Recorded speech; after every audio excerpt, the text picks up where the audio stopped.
Hello friends, আমি মামার একটা নিউজ দেখা মামার একটা কথা শুনা এতটাই খুশি হয়েছি, এতটাই ভালো লাগছে। মানে আপনাদের কি বলবো, আপনাদেরকে বইলা বুঝাইতে পারছি না।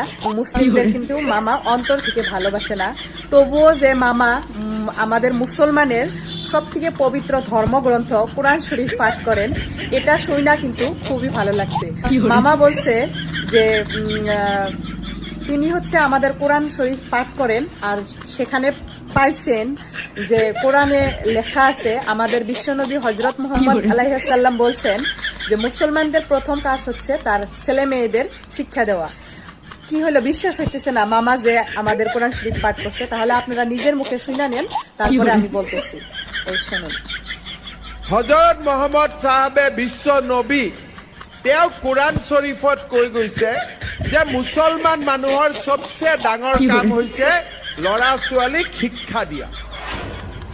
তো আপনারা নিশ্চয় শুনলেন, মামা বলছে যে আমাদের বিশ্বনবী হযরত মুহাম্মদ সাল্লাল্লাহু আলাইহি সাল্লাম কোরআনে বলছেন যে আমাদের মুসলমানের সব থেকে প্রথম কাজ হচ্ছে ছেলে মেয়েদের শিক্ষা দেওয়া, ছেলে মেয়েদের মানুষ করা। তো মামাকে বলছি যে আমাদের মুসলমান প্রিয় নবী বিশ্বনবী হযরত মুহাম্মদ সাল্লাল্লাহু আলাইহি সাল্লামের কথা অমান্য করে না, সেটা প্রমাণ আছে, আপনি নিজেও জানেন। তা না হলে কিন্তু মানে আমাদের আসামের সব থেকে প্রথম মানে হেলিকপ্টার চালক, মহিলা হেলিকপ্টার চালক, তিনিও কিন্তু একজন মুসলমানের সন্তান। আমাদের আসাম থেকে লন্ডনে ব্যারিস্টারি করতেছেন, তিনিও কিন্তু একজন মুসলমানের সন্তান। আমাদের ভারতবর্ষের ফার্স্ট মিসাইল ম্যান, তিনিও কিন্তু একজন মুসলমানের সন্তান।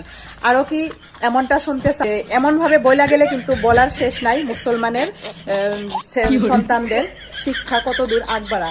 মুসলমানরা সবসময় নিজের ধর্মর কথা ভাই ভাই সব কাজ করে, নিজের ধর্ম কখনো উল্লঙ্ঘন করে না, নিজের ধর্মের প্রতি সবসময় শ্রদ্ধা রাখে, নিজের ধর্মের প্রতি সম্মান ও শ্রদ্ধা ও মাইনাই সব ধরনের কাজ চালিয়ে যায়। তাই মামা, আপনাকে অনেক অনেক ধন্যবাদ, আপনি যে আমাদের ধর্মগ্রন্থ পাঠ করেন।